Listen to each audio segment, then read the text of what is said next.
She stood up at the reception, right in the middle of the first dance. Right there, in front of 260 guests, in her bridesmaid dress. The coral one that Oby had chosen herself. That she had paid for herself. That she had altered herself because the hem was an inch too long. She stood up from her seat at the high table, and she walked to the center of the dance floor. And she stopped the music. She did not scream. She did not cry. She stood in the middle of that dance floor with the kind of stillness that is louder than any noise. And she said, into the sudden silence of 260 people who had stopped breathing, I need everyone in this room to know the truth. Her voice was completely steady. Her face was completely calm. Her hands were not shaking. The groom had taken one step toward her. The bride had not moved. The bride was standing in the center of the dance floor where the first dance had just stopped, in her white dress, with the bouquet still in her hands, looking at her best friend of 9 years. And whatever expression was on the bride's face in that moment, it was not surprise. It was not shock. It was not the face of a woman who did not understand what was happening. It was the face of a woman who had known for a long time, that this moment was coming, that it was always coming, that no matter how carefully she had tried to manage it, no matter how many times she had told herself it would not happen, that one day, at the worst possible time, in front of everyone, her best friend would stand up and tell the truth. The question was only ever, when? The answer was, now. At her wedding, in front of 260 people, while the DJ held his headphones and didn't know whether to press play or go home. Now, if you are already sitting forward in your seat wondering what truth could possibly be worth standing up for at a wedding, hit that like button right now and subscribe to this channel. Because this story goes deeper than you are expecting. Much deeper. Drop in the comments where you are watching from tonight. Every country, every city, every person who has ever carried a truth for someone else and wondered how long they could keep carrying it. Subscribe, drop your location, and let us go all the way back to the beginning of this story. Because the beginning is the only place where the end makes sense. The two women had been best friends since the first day of university. The bride's name was Oby Chukwu, but everyone called her Oby. The bridesmaid's name was Sochi. Everyone called her Sochi. They had met at the University of Benin. Orientation week. Year 1. Both of them studying mass communication. Both of them from Anambra. Both of them arriving in Benin City for the first time with the specific combination of excitement and terror that characterizes the first week away from home. They had been assigned to the same hostel block. They had met in the corridor. Sochi had been carrying a box that was too large for her. Oby had watched her struggle for approximately 7 seconds, and then had taken one side of the box without being asked. They had carried it together to Sochi's room. They had stood inside the room. They had looked at each other. Oby had said, I'm Oby. Sochi had said, I'm Sochi. Oby had said, mass calm. Sochi had said, mass calm. And that was it. That was the whole beginning. A heavy box. A corridor. Two women from Anambra who did not know yet that they were about to spend the next 9 years being each other's primary person. They were different in the way that best friends often are. The kind of different that balances. Oby was bright and loud and performatively confident. The kind of person who walked into a room and talked to everyone and remembered names and made connections and seemed to run entirely on social energy. She was beautiful in the kind of way that required attention to maintain. Not vain. Intentional. She understood how she moved through the world. She understood the social mechanics of spaces. She studied people the way some people study books. She was warm. Genuinely warm. People who liked Oby liked her fast and hard. She had a quality that made people feel chosen when she paid attention to them. Sochi was different. Not quieter, but with a different quality to the loudness. She was funny in a way that came from observation. She noticed things. Specific things. The kind of specific things that become the punchline of a perfectly timed comment that makes an entire table lose their composure. She was loyal in the way that is almost physical. If she was your person, she was your person. Completely. Without calculation. She would do things for Oby that other people would not do for their siblings. She showed up. Always. Without being asked. Without keeping score. Without looking for reciprocation. She just showed up. This quality, this absolute, unconditional showing up, was both the most beautiful thing about Sochi and the thing that would eventually break her. They moved through university together.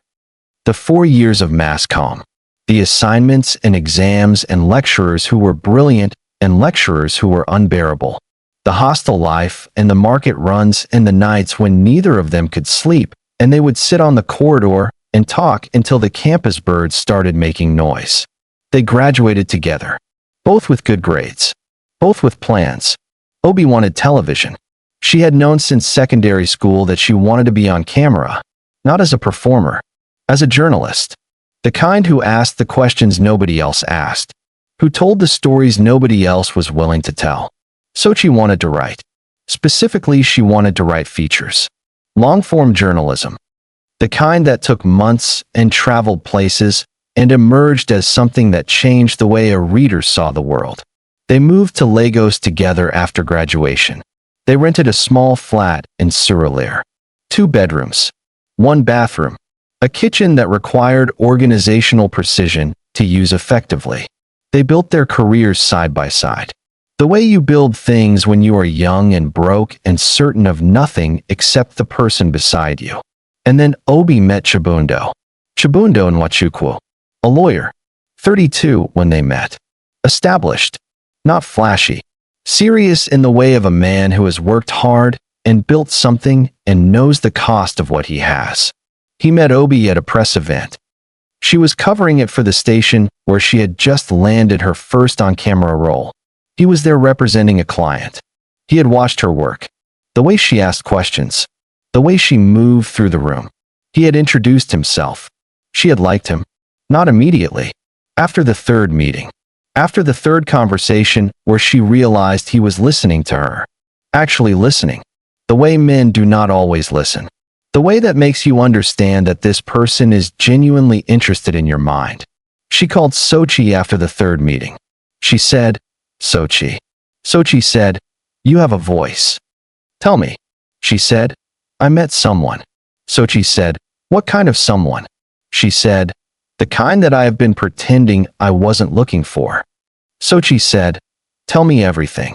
Sochi met Chibundo 6 weeks into Oby's relationship with him. She met him the way best friends meet the new person. With full attention. With the specific concentration of someone who is performing social warmth while simultaneously running a background process that asks, is this person good enough for the most important person in my life? She met him over dinner at their flat. He brought wine. He helped clear the plates. He asked Sochi questions about her work. He listened to her answers. He made one intelligent observation about long-form journalism and its relationship to public trust. She liked him. She did not say so immediately. She waited until he had gone. Then she turned to Oby. She said, I like him. Oby said, yeah. She said, he's real. There's no performance. He's just himself. Oby said, that's what I thought. Sochi said, he's also very clearly gone on you. Oby smiled. Sochi said, not in the I want to possess you way. In the I find you genuinely remarkable way. Oby said, you can tell the difference? Sochi said, in about 30 seconds, yes. Oby said, how? Sochi said, the first kind looks at you. The second kind looks at what you're saying. Oby was quiet for a moment. Then she said, he looks at what I'm saying. Sochi said, yes, he does.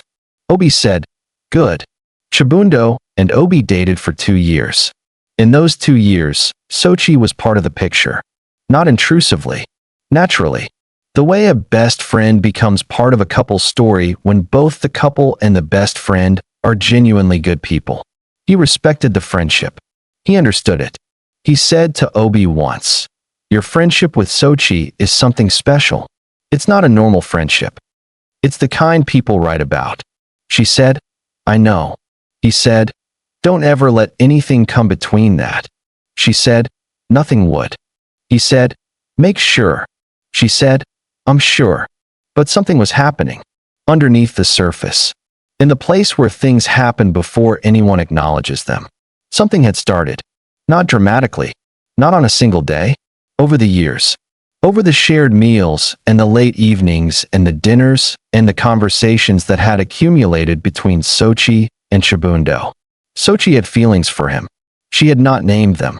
She had tried not to name them. She had buried them the way you bury things that you cannot afford to have alive. Deep.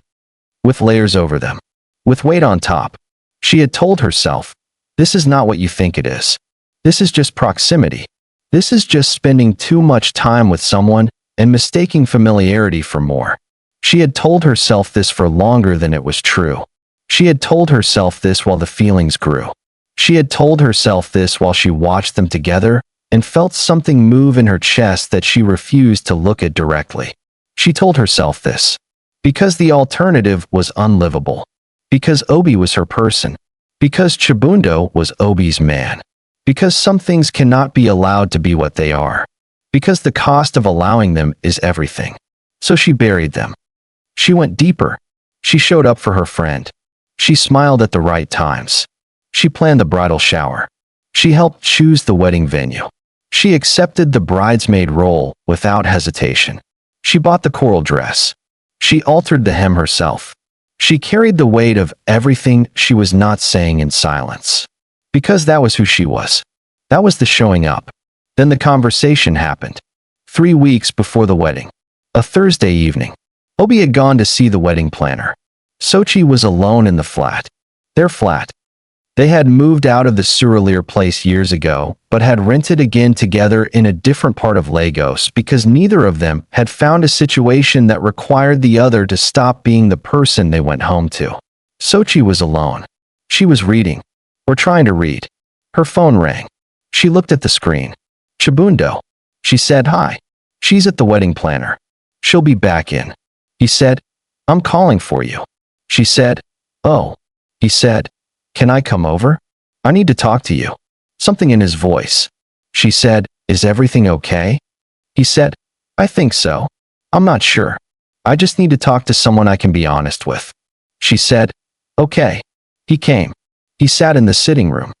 She made tea. She brought it. She sat across from him. He looked at his hands. He said, Sochi, I need to tell you something. And I need to tell you because I trust you more than I trust almost anyone. And because I think you will tell me the truth. She said, what is it? He said, I need to know. He stopped. He started again. 3 weeks before I marry Oby. I need to know that I am not making a mistake. She said, why would you be making a mistake? He said, I don't know how to explain this. It's not about Oby. It's not about anything she has done wrong. She hasn't done anything wrong. He said, it's about me. About whether I'm making this choice for the right reasons. She said, what reasons are you worried about? He looked at her. He said, I have been comparing. For months. Without meaning to. I have been comparing the things that feel easy and the things that don't. The conversations that flow and the ones that need effort. The mornings that feel settled and the mornings that feel like I'm still deciding. She said, all relationships have variation, Chibundo. Some mornings feel different from others. That doesn't mean. He said, Sochi. She stopped. He said, I need you to hear me. Not as Oby's friend. As a person who knows me. She was quiet. He said, you are the easiest person in my life to be honest with. She said, I know. He said, why is that? She said, because I don't need anything from you.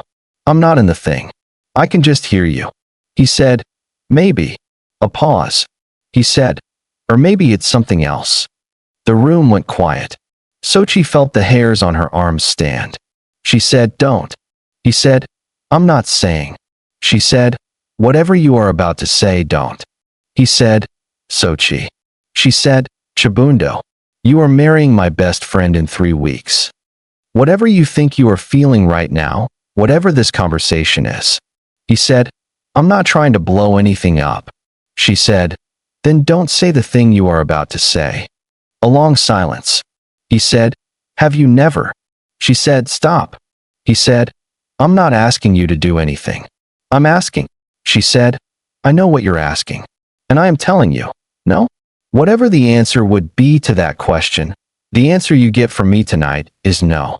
Because 3 weeks from now you are going to stand at an altar, and my best friend is going to walk toward you in white. And whatever this is, it is not bigger than that. It cannot be. Silence. He looked at her. She looked at him. She said, "Go home, Chibundo." He said, "Sochi." She said, "Go home. Marry Oby. Love her properly. And never bring this into the air again." He looked at her for a long time. Then he stood. He went to the door. He said, with his back to her, "I'm sorry."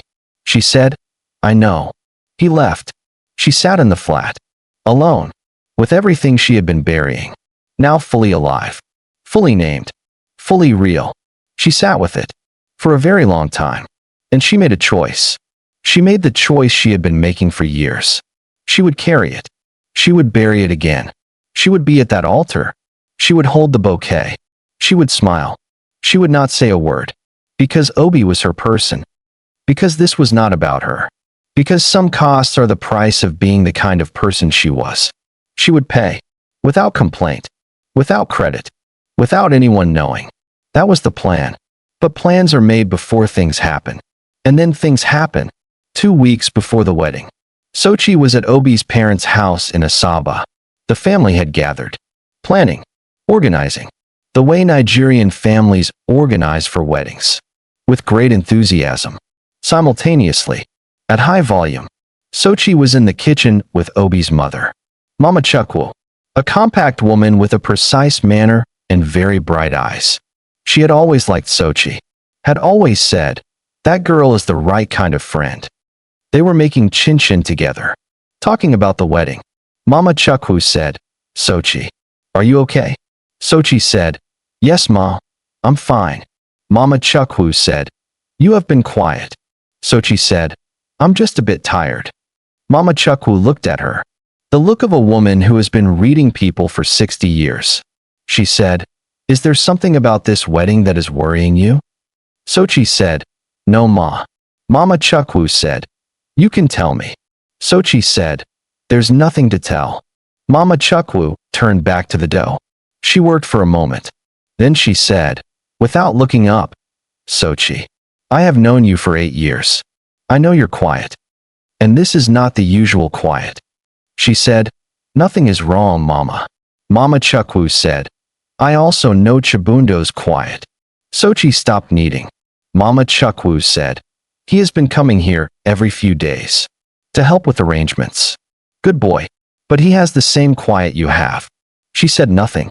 Mama Chukwu said, "I am not asking you to tell me anything you don't want to tell me." She said, "Mama." Mama Chukwu said, "I am only telling you what I see, so that you know that what you are carrying is not invisible, even if nobody else has named it." She put the dough down. She looked at Sochi. She said, "My daughter has chosen this man, and I believe she has chosen well. He is a good man. He will be a good husband." She said, "But I also know that good men sometimes," she paused.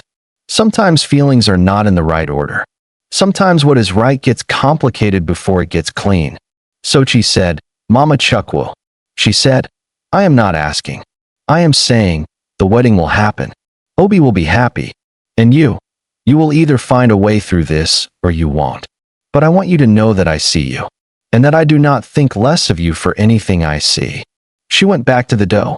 She said, "Don't let the oil get too hot. The chin-chin will brown on the outside, but stay raw inside." Sochi looked at this woman who had just said everything without saying it, who had given her the one thing she had not expected, being seen, without judgment, without demand. Just, "I see you." Sochi breathed. She went back to kneading. She did not say anything. Neither did Mama Chukwu. But something had shifted in the kitchen, and they both knew it. The night before the wedding, Oby and Sochi were alone in the bridal suite. The hotel. The rest of the bridal train had gone to their rooms. The mothers had gone. It was just the two of them, the way it had always been, when everything important needed to be said. Just the two of them. Oby was still in her dress from the rehearsal dinner. hair partially undone, sitting at the mirror. Sochi was on the bed, both of them looking at each other in the mirror's reflection. Oby said, "Are you happy for me?" Sochi said, "More than I can say." Oby said, "Really?" Sochi said, "Really. Genuinely. He is a good man, Oby. He is going to be good to you." Oby looked at her reflection. She said, "You've been a little off lately." Sochi said, "Wedding stress. Helping you plan this entire thing is a lot." Oby smiled. "Small." She said, "Sochi." She said, "Yes." Oby said, "If there was anything I should know, about anything, you would tell me." The room. The still hotel room. The sound of Lagos outside. The hum of the air conditioning. Sochi looked at her best friend of 9 years. In the mirror. She said, "There is nothing you need to know." Not, "There is nothing. There is nothing you need to know." She chose her words the way a woman chooses words when she is not ready to lie fully. When she is not ready to speak fully. When the middle of the road is the only road she can find. Oby looked at her. For a moment. Just a moment. Something passed between them. Not a named thing. Just a moment where both women knew more than either of them was saying. Then Oby said, "Okay." She turned away from the mirror. She said, "I'm going to sleep. Tomorrow I'm going to be someone's wife." She said it with a laugh. A real one. She lay down. She pulled the covers. She said, "Good night, Sochi."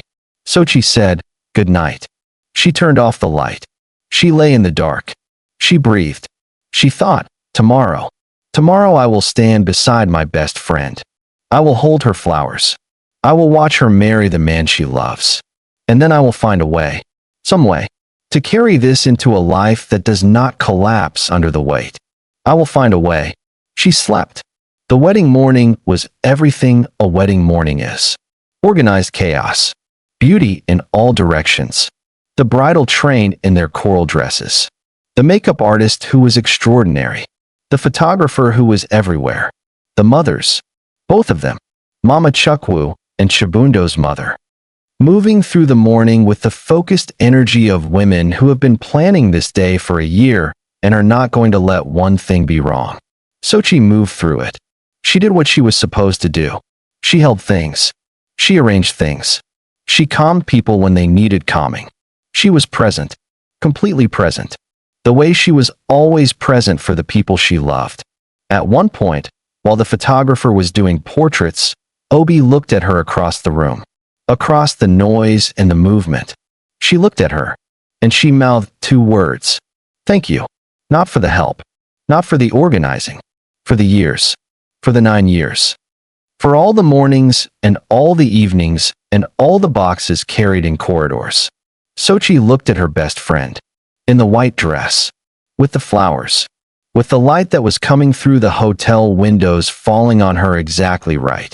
She looked at her. And she felt it. Not the buried thing. The other thing. The real thing. The love of 9 years. The friendship. The irreplaceable, permanent, foundational friendship. She mouthed back, "I love you." Oby smiled. That full Oby smile. The one that had been the same since a corridor in a Benin hostel. They went to the church. The ceremony was at a Catholic church. Chibundo was Catholic. Oby had converted, willingly, 2 years ago. Not under pressure, because she had sat in the church with him one Sunday, and something in the liturgy had spoken to something in her. She had told Sochi this. Sochi had said, "Of course, you were always looking for somewhere to put the big feelings." Oby had laughed and said, "That is the most Sochi thing you have ever said." The church was full. Both families, friends, colleagues, people who had watched Oby's career. People who had watched Chibundo build his firm. The kind of guest list that tells you something about who 2 people are. The priest was a large man with a warm voice. He spoke about love, about covenant, about what it means to choose. He said, "A marriage is not one choice. It is 1,000 choices. Each morning, each evening, in the difficult times, in the comfortable ones. To choose this person." Again, Sochi stood at the altar. With the other bridesmaids. She watched Chibundo watch Oby come down the aisle. She watched his face. And she saw it. She saw what she had known was there, but had not let herself fully see. He loved her. He genuinely, completely, without complication, loved Oby. Whatever had happened 3 weeks ago in the flat, whatever that moment had been, it was not the size of what was on his face right now. This was the size. This. The face of a man seeing the woman he has chosen. Walking toward him. In white. This face. She breathed. She stood. She held the bouquet. She watched them exchange vows. She watched the ring go on. She watched the priest say, "I now pronounce you." She watched the kiss. She clapped. She felt the tears come. Real ones. Not from grief. From release. From 9 years. From all of it. The real tears of a woman who had carried something enormous and was watching the carrying reach its end. Not a sad end. Just the end. The reception. The hall was extraordinary. Oby and Sochi had chosen it together. A year ago. Standing in an empty venue, imagining it full. It was full now. Everything they had imagined. The food was right. The music was right. The lighting was what Oby had wanted. Everything was right. Sochi sat at the high table. She ate. She talked to the people around her. She smiled at the appropriate moments. She raised her glass for the toasts. She was present. She was doing it. She was getting through. And then, the first dance was announced. Oby and Chibundo walked to the center of the floor. The song started. A song they had chosen together. One they had danced to alone in their flat 3 months ago while Sochi was visiting and had pretended to give them privacy by standing at the kitchen sink doing dishes she did not need to do. The song. Their song. She watched them dance. She watched his hand on the small of Oby's back. She watched Oby's face. The particular piece on Oby's face. The piece of someone who is exactly where they are supposed to be. And Sochi thought, this is right. She thought, this is the right thing. She thought, I did the right thing. She thought, the conversation that night. The choice I made. The decision to bury it. To keep it buried. The altar today. All of it. The right thing. She thought this. And then, something happened that she had not planned for. The door at the back of the hall opened. And a man walked in. A man she did not recognize. Not immediately. He stood at the back. He looked at the dance floor. He looked at Chibundo. And then he started walking forward. Not fast. Not slow. With the deliberate pace of someone who has decided something. The hall had not noticed him yet. 260 people watching the first dance. Not watching the door. Not watching the man walking through them. Except Sochi. Sochi was watching. Something about the man's walk had caught her eye. She watched him. He came closer. She could see his face now. She did not recognize it. But she recognized the expression on it. She had seen that expression before. On a man who had come to tell her something. The expression of someone carrying a truth. That has gotten too heavy. She stood up. She did not know why. Her body knew before her mind did. She stood up. And she walked to the center of the dance floor. And she stopped the music. 260 people. Silence. The DJ holding his headphones. Oby not moving.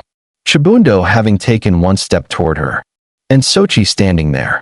With the man at the back of the room. Still walking. She said, I need everyone in this room to know the truth. And then she looked at the man. And she said, but first, I need you to stop walking. He stopped. He was 30 meters away now. She could see him clearly. He was about 40, wearing a suit that was too large for him. He had a folder in his hand. He said, I'm sorry. I had to come. She said, who are you? He said, my name is Roland Amici. The name meant nothing to her. She looked at Chibundo. His face had changed. He said, Roland. Roland said, the court papers, Chibundo. The Lagos High Court. 16 months ago. You said it would be resolved. A sound in the room. Not quite a gasp. The intake of breath of 260 people understanding that something is happening, but not yet knowing what.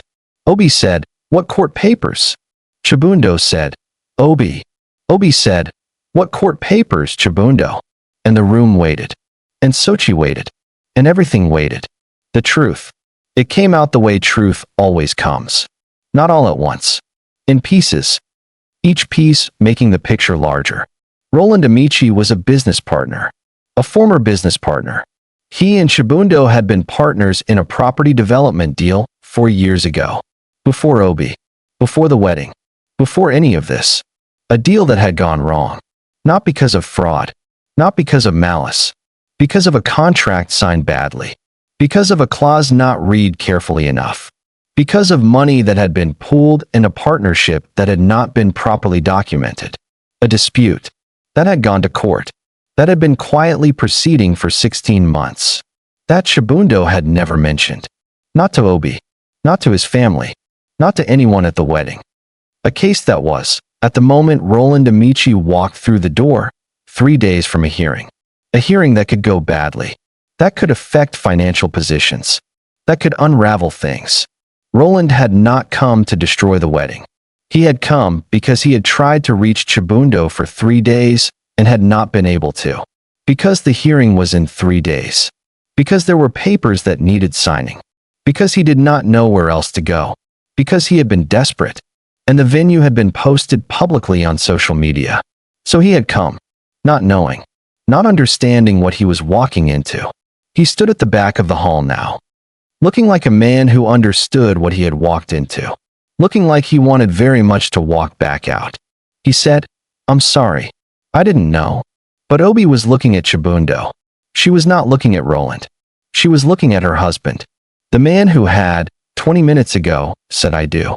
Who had, 3 days ago, said, "I have no secrets from you," which was a thing he had said. In private. She had asked. He had said it. She said, "You had a court case." He said, "Oby." She said, "In the Lagos High Court. For 16 months. He said, "Let me explain." She said, "You said you had no secrets." He said, "It wasn't. I didn't think it was relevant to." She said, "To our marriage?" "A legal case is not relevant to our marriage." His voice was lower now. He said, "It is a business matter. It will be resolved. I was protecting you from the stress of..." She said, "Protecting me." The 2 words. Flat. Like 2 stones put on a table. She said, "Protecting me from knowing the truth." He said, "Oby." She said, "Is there anything else?" He was quiet. She said, "Chibundo. Is there anything else I don't know?" The room was listening. 260 people. Not breathing. He looked at his wife. His wife of 40 minutes. He said, "Nothing else." She held his eyes. She looked at him. The way she had always looked at things. The way she had studied people since university. For a long time. And then she said, "Okay. Just. Okay." He said, "Oby." She said, "Not here." She looked at the room. At 260 people who had been watching a wedding become something else. She said, in a voice that was entirely composed, "Please continue enjoying the reception. There is nothing to be concerned about. This is a family matter and it will be handled privately." She looked at the DJ. She said, "Play the music." He played the music. The room exhaled. Slowly, people went back to their tables. The sound of the reception returned. Not the same as before, but returned. Sochi. She was still in the middle of the floor. She had said, "I need everyone in this room to know the truth." And then Roland had walked in. And the truth had come from a direction she had not expected. Not from her. She had stood up for a different reason. She had seen Roland walking and had understood something was wrong and had tried to stop it. But in the standing up, in the stopping of the music, in the saying of those words, she had done something else. She had given the room a moment, a window, in which truth had entered. Just not the truth she had been carrying. She stood in the middle of the floor. Oby came to her. She said quietly, very quietly, "What were you going to say?" Sochi said, "I was trying to stop him. I could see him walking, and I knew something was wrong." Oby said, "Is that all?" Sochi said, "Yes." Oby looked at her. For a long time. The same look as the night before in the mirror. Then she said, "Okay." She went to Chibundo. She took his hand. She led him away. To a private room. To have the conversation. The conversation between Oby and Chibundo lasted 40 minutes. in the private room at the back of the venue. While the reception continued, Sochi sat at the high table. She sat and she thought. She thought about everything. About the night in the flat. About the things she had buried. About the choice she had made. About standing up in that room. About the truth that had not come from her. About Roland Amici with his too large suit and his folder. About the legal case. About 16 months. About Chibundo saying, "I have no secrets," and having a secret. About the irony of it. The enormous, painful, almost literary irony. That Chibundo had a secret. That the secret was not what she had been afraid of. That the night in the flat and everything she had carried for 3 weeks, none of it had been the secret that undid things. The secret was a property dispute. A business deal gone wrong. A court hearing in 3 days. Something that had nothing to do with her. Something that had everything to do with the man Oby had chosen. The kind of man who protects people from difficulty by hiding it from them. The kind of man who means well and does damage anyway. She sat. She thought. She waited. Oby and Chibundo came back. They came back holding hands. This was what Sochi noticed first. Holding hands. She watched them. She watched Oby's face. Not at peace the way it had been on the dance floor. Different. Clearer somehow. The peace of a woman who has been given information and has decided what to do with it. Oby sat beside Sochi. Chibundo sat on Oby's other side. The reception continued around them. Oby said, quietly, he had a business dispute. He hid it because he thought it would upset me before the wedding. He is wrong for doing that. We have talked about it. Sochi said, "Are you okay?" Oby said, "I don't know yet. I will be." She said, "Oby." Oby said, "Sochi, I need to say something." She waited. Oby said, "I have known for a long time that you were carrying something." Sochi said, "Oby." Oby said, "I don't know exactly what. I have suspicions, and I am choosing not to confirm them. Because," she stopped. She said, "because what I know is this. You showed up. You always showed up. You have been showing up for 9 years without asking for anything back. And whatever you were carrying, whatever it was, you chose me. You chose our friendship. You chose to stand beside me today in that coral dress." Her voice was not steady now. She said, "And that choice, whatever it cost you, I know it cost something. I have always known it cost something. And I have never properly said." She stopped. She said, "Thank you." Sochi looked at her best friend. Her person. The woman in the white dress. The woman she had been standing beside for 9 years. She said, "You don't have to." Oby said, "I do. I really do. Because the cost of being your friend, the cost you have been paying, it has never been acknowledged. And it needs to be."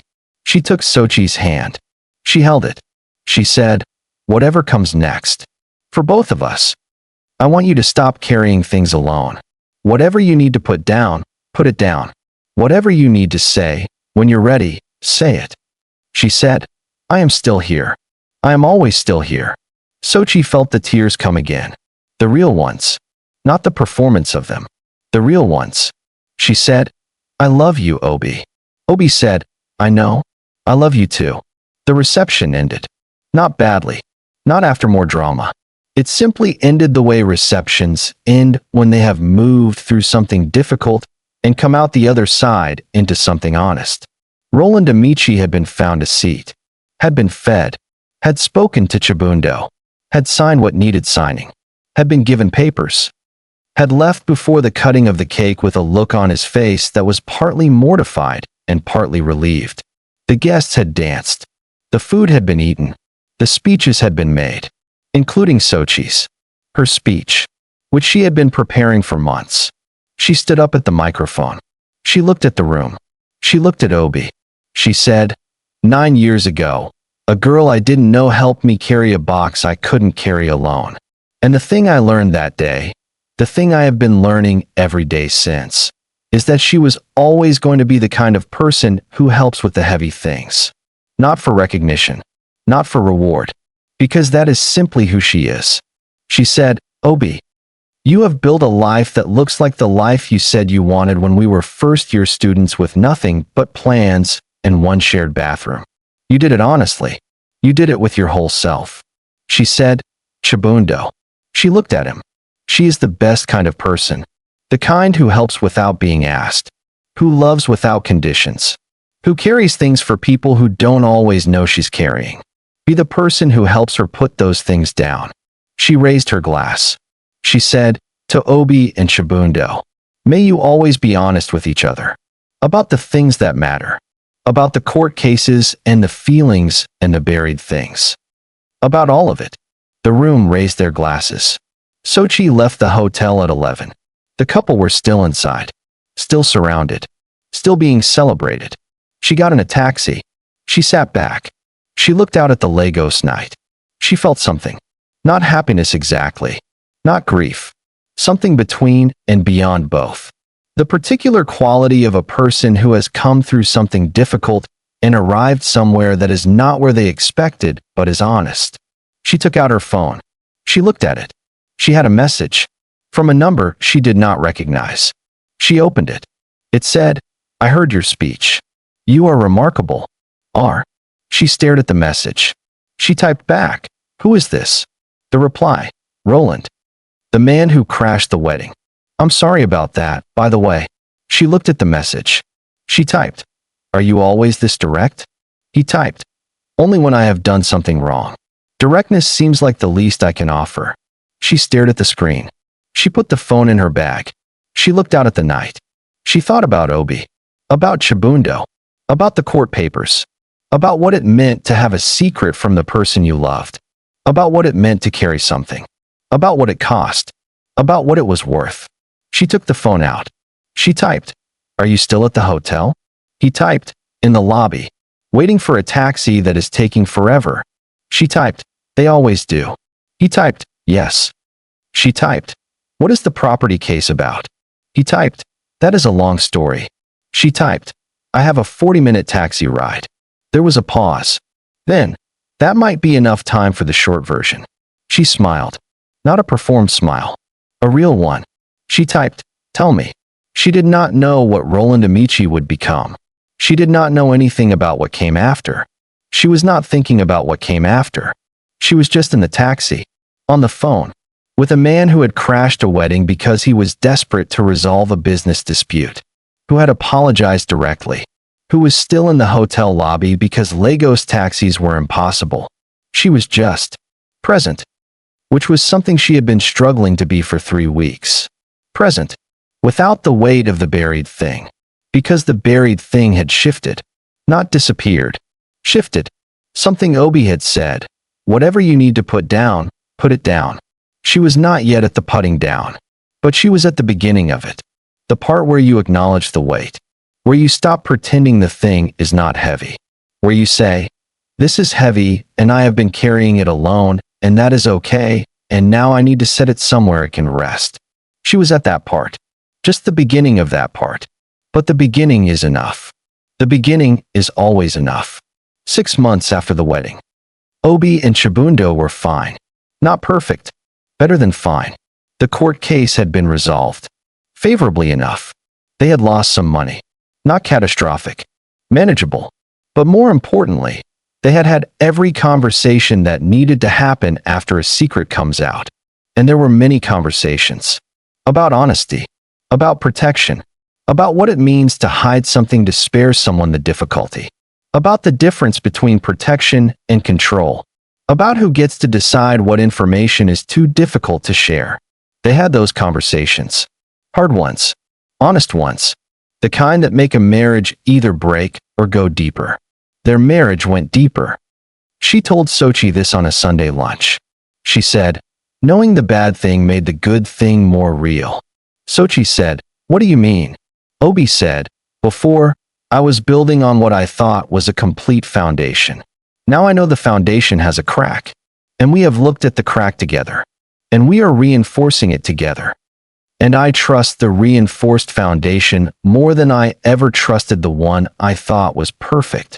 Sochi said, "That makes sense." Oby said, "You know what doesn't make sense?" Sochi said, "What?"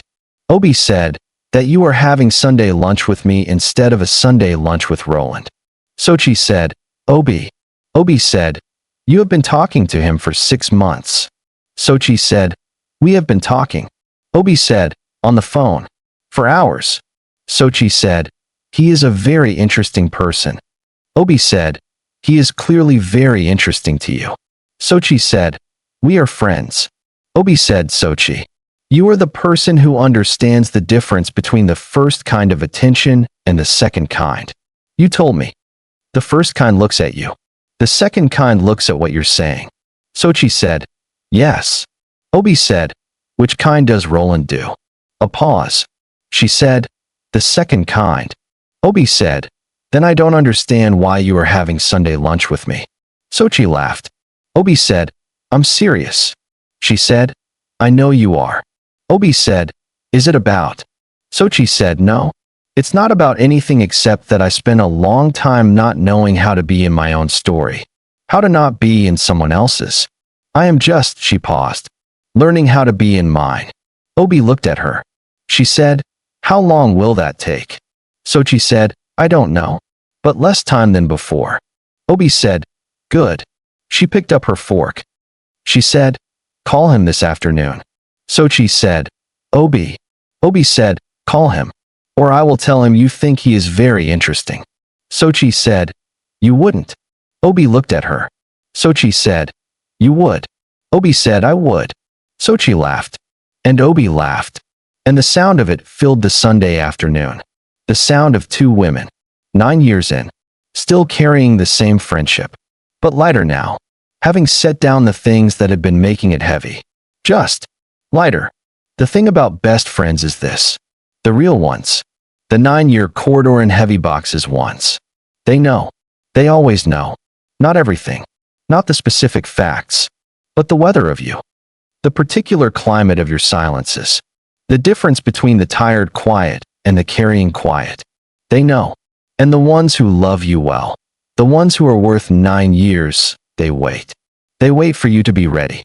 They do not demand the truth before you can give it. They do not force the conversation before you can have it. They wait. And they hold the space. And they say, I am still here. And when you are ready, they receive what you finally put down. Without judgment. Without keeping score. Without asking why it took so long. Just, I am still here. That is what a best friend is. The person who is still there. After all of it. After the carrying. After the burying. After the wedding and the court case and the man in the too large suit with the folder. After everything. Still. There. What Sochi learned. Not from the wedding. From the year after. That love. Real love. The kind worth having. Does not require you to disappear. Does not require you to bury the self under the service. Does not require the carrying to be permanent. That showing up for people is sacred. But showing up for yourself is also sacred. And the two are not opposed. You can be a person who carries things for others. And also a person who sets things down when the carrying becomes more than is honest. You can be loyal. And also honest. You can love your best friend with everything you have. And also acknowledge what is true inside you. Not at the altar. Not in a moment of drama. But honestly. In time. In the right way. When you are ready. When you are strong enough. When you have found the words. The carrying is not the problem. The permanent burying is. And the gift of a true friendship is that it gives you the safety to finally put the things down. To say, here is the weight I have been carrying. And to have someone on the other side say, I know. I always knew. And I love you anyway. You just sat with Sochi for 9 years. You sat with her in the corridor with the heavy box. You sat with her in the flat when the man she couldn't love came to tell her something she couldn't hear. You sat with her at the altar in the coral dress. She altered herself. You sat with her when she stood up on that dance floor. When she said, I need everyone to know the truth. And the truth that came was not the one she was carrying. The truth that came was the one the room needed. And afterward, her best friend took her hand and said, put it down. Whatever you've been carrying. Put it down. I am still here. If that story reached into you tonight, if something about Sochi's loyal silence and Oby's patient seeing and the particular weight of loving people who don't always know you're carrying them. If any of that touched you, this channel was made for you. Because this is the kind of story we tell. Not the clean ones. Not the ones where everything is simple. The real ones. The ones where the best friend is also quietly breaking. Where the truth comes from a direction nobody expected. Where the wedding almost becomes something else, but doesn't. Where the friendship is the thing that survives. Always. The friendship. Subscribe right now. Because we have more of these. More stories of women who carry too much for too long. More stories of best friends who know without being told. More stories of truths that arrive in the shape of men with too large suits and folders. More stories of the things we bury and the people who help us finally set them down. Hit that subscribe button. Like this video if Sochi made you feel something real. And drop in the comments, where are you watching from? And this, have you ever carried something for someone who didn't fully know you were carrying it? Have you ever been the Sochi in someone's story? Tell us. Because the people in these comments are the people who feel things deeply and carry too much and love too fully and need to know they are not alone in doing so. You are not alone. Subscribe. Come back. We are here every time. With the next story. With the next friendship. With the next woman standing in the middle of a dance floor. Ready to finally speak. The corridor was the beginning. 9 years later, they were still carrying each other. That is the whole story. That is everything.